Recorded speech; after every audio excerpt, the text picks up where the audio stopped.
Paano malalaman kung binubuksan na pala ng iba ang inyong mga Facebook? Dito nyo po siya guys nakikita.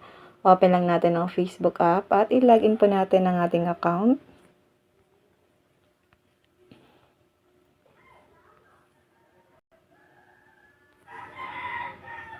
Tap 3 lines. Tap settings and privacy. Tap settings.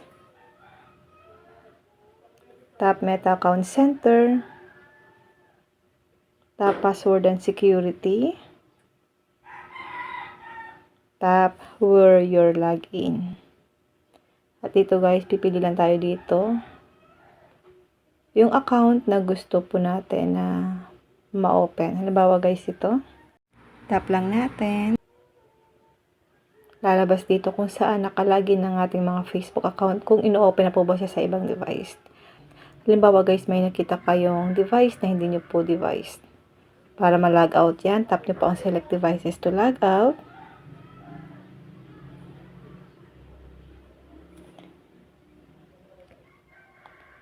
Then, lagyan nyo po ng check yung checkbox dito sa gilid. Tap nyo po ang log out. Are you sure you will be no longer be logged in on the selected devices? Tap nyo po ang log out. You have been successfully logged out on selected device.